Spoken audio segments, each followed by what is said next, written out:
I didn't prepare anything, so I'm going to talk with my heart, okay? So, and just very honestly address this topic because it's a very important topic. AI for the creative crowd, it's a very important topic. And so, first of all, so I'm Fred. I'm one of the two founders of Fred and Farid. It's a creative independent agency based in Paris. I come from Paris. I'm French. And then Shanghai and New York and Los Angeles. Now I live in Los Angeles. I used to live in Shanghai. I've been exposed to technology in Shanghai. And the very beginning of OpenAI was a nightmare for me. When OpenAI came up, so I was in California, my first prompt was to ask OpenAI a dialogue in between an old Porsche and a young Tesla. And it was so good. So I hated it because it was so good. And so I was devastated. I was like, game over. And so my whole life just like literally collapsed. And then I texted my friend Tony Kaye, the director of American History X, and I talked about the AI possibilities. And he's like, I'm never going to be an AI artist. Hate that. I need the material. I need to touch the painting and all this. And then I sent a text to Tony, and I asked. That was my second and third prompt. I asked GPT a dialogue in between him and his wife was angry against him because he was spending too much time on his art. And the third prompt was the argument that he had with, like recreating the argument he had with the studio on the edit of American History X. And I was so good. And then he called me, like, what is that? And I'm like, well, we're done. It's over, creative, we're dead.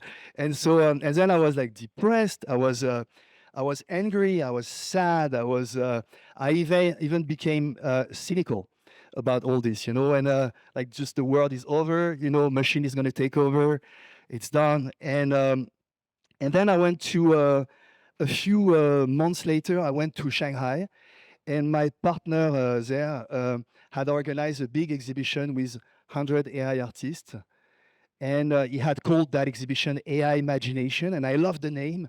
Like, it's so central because when you prompt on Midjourney, you do /imagine, so it's a super central name. And it's not a smaller topic than that. It's really about reinventing imagination. And so I loved it because it was so central. It happened in my career to lose pitches against the agency. We are social, because they had social in their name, and we were doing better social.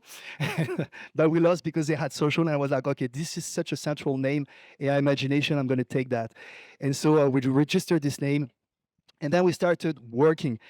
And the first thing is, I could see so many guru of AI all around LinkedIn, etc., like super expert, like born experts of AI, etc., and everyone was talking about AI. But my first feeling was that everyone talks about it, but no one's doing it really.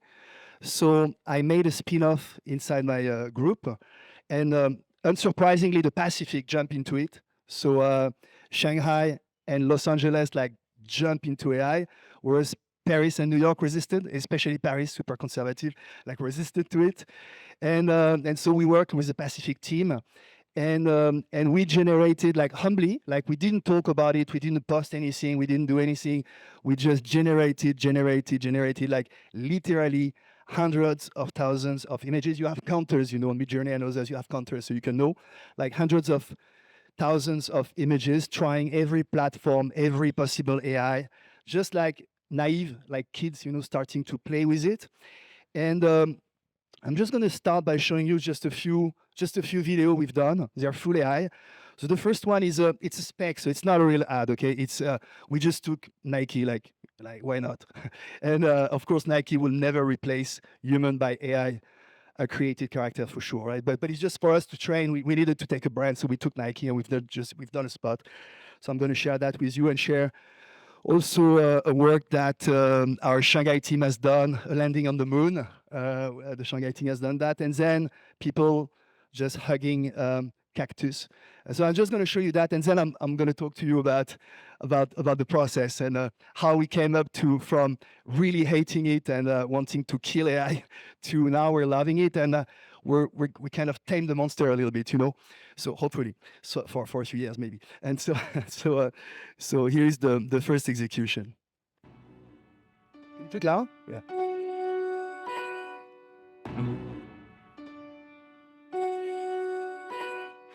I don't want to be just another LeBron dunking like it's nothing. Don't just want to serve like Serena, though that'd be kind of cool. Scoring goals like Mbappe? Sure, it's flashy. Running like Kipchoge? Setting superhumans records? And no, that's not me. Sprinting like Shelley Ann Fraser-Price, queen of the track in her own stride? But no, I don't want to be Fraser-Price. Mastering the half-pipe like Sky Brown? Fearless? Not really. I don't want to be gliding on the ice like Nathan Chen, the artist on skates. I don't want to be vaulting like Jordan Childs, throwing spirals like Russell Wilson, swinging like Tiger Woods, surfing like Carissa Moore. No, I just want to be better. That's one. So that's one. Hold on, bear with me. The landing on the moon by our Shanghai team.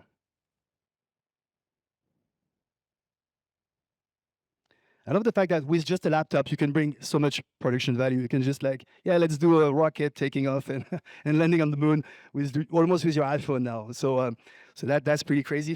I've been in the business for 25 years. It was something else before.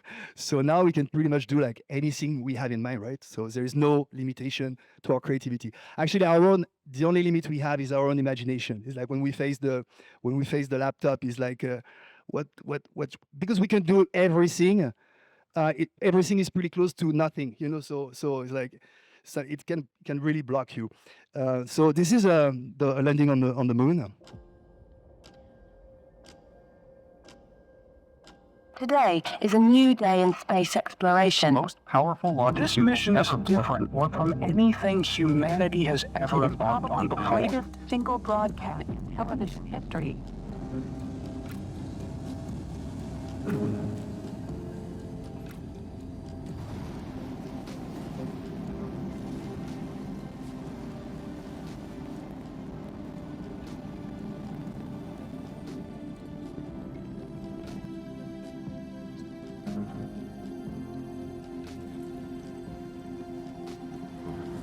The world is waiting, curious, wandering, aware, like a sleeper waking up in the night.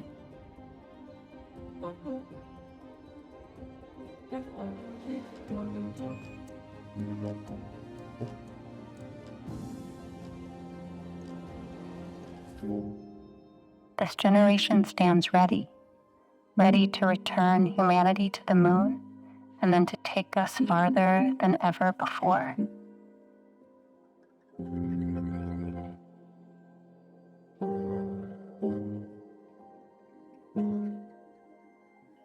This is one small step for women, one giant leap for mankind. So it's our Shanghai team. Huh? So I've seen it. So and I'm gonna show you just people rubbing cactus, because why not? It's about love. It's a love story. Please don't judge.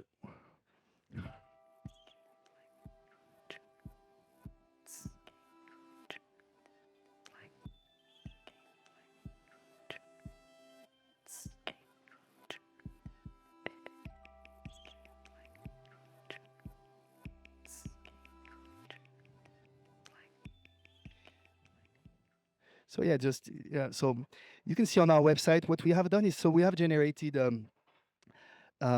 literally hundreds of thousands of images, and we have finalized 500 series and about 50 video, and then we killed 300 series and 30 video to only keep 200 series and 20 video, which is 4,000 assets, and then we uploaded those assets on our website.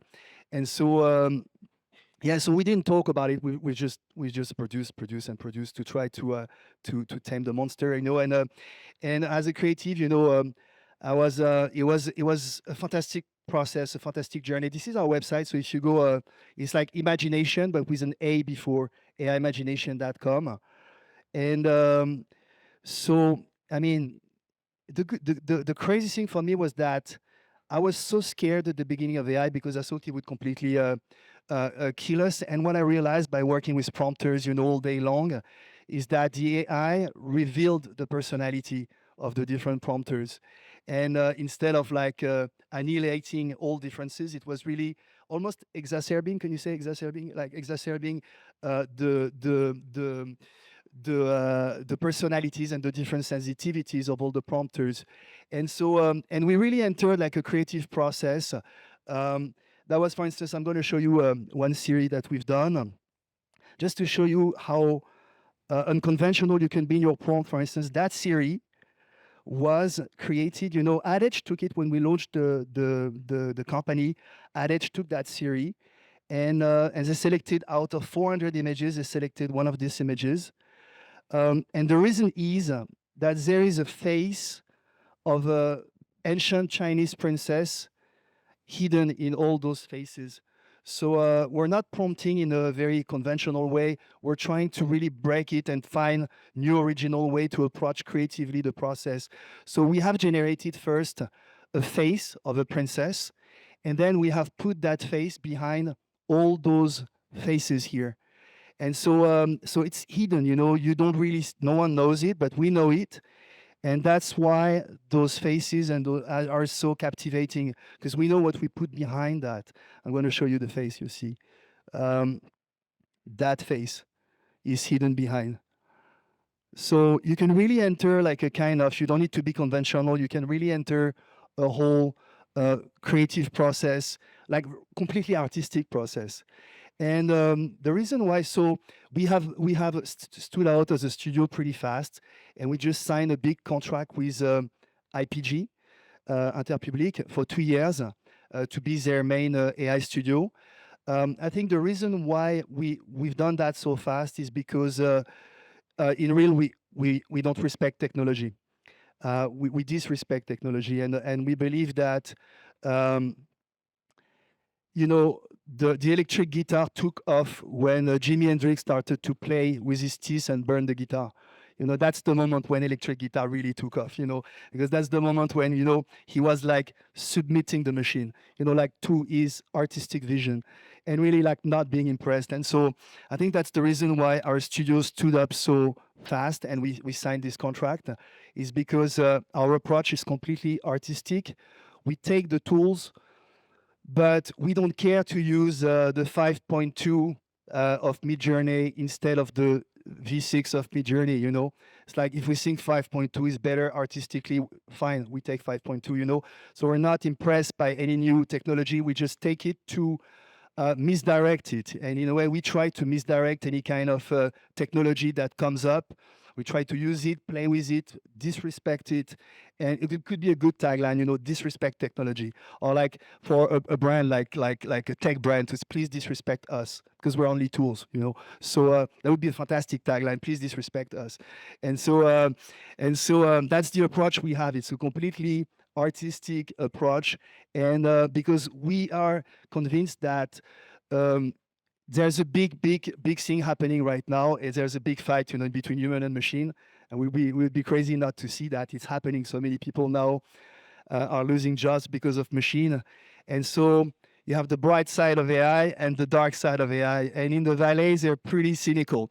And so, what we try to do at Imagination. So we wrote. If you go on our website, you can see in studio. We have written a kind of manifesto. That the fact that we're human driven, we're human powered, we're human conscious, we're human dreamt, what we want is to put artificial intelligence at the service of human intelligence, and everything we do is in this direction. So in a way, I think all of us, in our little scale, this is just a small studio, and some people play in much bigger scales than we play for sure. But this is what is at stake. This is the debate at the moment. This is the real topic: is how can we build a society because we have to build it with AI. Like, no way we can do it without AI now. It has to happen with AI in all the different facets of our life. And so the big game now is to try to embrace fully AI, to not deny it, to not deny reality, to fully embrace AI, but still putting human at the center. And so that's what we're trying to do in the studio. And that's where, and a lot of brands are on that. I was surprised we have talked with Kering, with LVMH, Pernod Ricard, Longchamp, a lot of French brands. And so they are very touched by that, because everyone is looking, what's the best way to approach AI? And everyone is like scared of this notion of let's wipe out every job. Every time I hear automation, it just scares me. It doesn't please me. I hear you're like putting some criteria and then you have a bad ad coming. It doesn't touch me. I think we have to digest that and not be impressed anymore, and still keep human at the core and creative at the core. And I can really see the difference when it's completely automated and when it's like there is this human touch, this human factor. And so it's a real fight. I mean, I'm not kidding. Like it's our sense of purpose to really try to nail down a society where we fully use AI, like we use the full potential because we love it, because from our laptop we can do a landing on the moon. That's fantastic. But we don't want to give up. We want to be resistant. We want to be on the bright side of it. So, and I think a lot of companies are starting to do that. And I was positively surprised to see that brands will have a responsibility for sure. Like, when you're LVMH or when you're Kering, etc., you have to really think about what's your philosophy toward AI. How do you want to use that? And so it feels to me that all copyright problems will just go away. It's not even a topic. Now when they do an image, the platform are using like millions of sources to do one image, so the paternity of the maternity of an image, it's not even a question anymore. I mean, very soon it's not going to be a question anymore. The real question would be ethic. That's still very, very, very accurate. Ethic. It's like, should you do AI or not? It's not can you do it in AI? It's like, should you do it in AI or not? That's the real topic. And so, and you would be surprised, like, how the brands are already thinking about that, of that like quintessential topic. I come back from France. I was in Cognac, and we had 3 days about AI with LVMH, and the last day was only philosophers. Seriously, like philosophers, writers talking about AI and consequences of AI. And so, I mean, it's the main topic of our generation. Is how do we want to build a society for our children where we fully embrace it. And we don't deny it, we fully embrace it, but in a way that is, I like to say, conscious. And so what we try to do at AI Imagination is we try to use AI to magnify human qualities. So like imagination, human creativity, but I would say also emotion, imperfection. I think there's a beauty in imperfection. Our films are not perfect. There's a lot of imperfections, but we love that. And also maybe conscious, maybe also a little bit of spirituality. I think all that, I mean, like it's raising the main topic, which is there anything we still do better than machine, And so it's raising that question, right? And so to engage into those differences and try to develop those differences, so because we're in competition in a way. So it started already, the race has started. And so it's a very small studio, but it's in Paris, Shanghai, New York, and Los Angeles. And you'll see like all the different exploration we've done. For instance, I hate that, because this is completely why I didn't want to go into AI, because it looks AI, it's just horrible. It's just really like, and we've done it at the end, Our website was ready, and I said to the team, we don't have any horrible stuff like what we see on the internet about AI, so let's do a few. And so we've done a few stupid series like that, to show that we could do it. But in real, I'm so much more impressed by that. This is so much more interesting and hard to do. And like it really looks real, it's artistic, it has a meaning, it has a concept. It's just so much more interesting. And so you will see on our website, we've explored like every possible style. And there were some like mystical moments. I love that series, for instance, Istanbul Fishing Club. I don't know if you guys have been to Istanbul in Turkey, but that's exactly it. That's exactly it. That could be like, so we're psycho of the prompt. Like we would put the camera, the film, and everything. Like we're pure psycho. We spend some. Okay, and so that's so much more interesting because it doesn't look AI. Like this look like Canon. You know, we worked on a series. You know, where, for instance, maybe I don't have time, but well, it's 15 seconds. So you can explore. You can see all that. So. To end up, I would just say nothing because I don't. I would just say this is a dream that I've done in Paris, and I really wanted to do it, and I struggled so hard, and I finally managed to do this. Like the buildings of Paris, like lifting up like bubbles. I thought it would be a good champagne film, you know, for Mouette or something, you know. So I'm gonna end up with that. Okay, bye.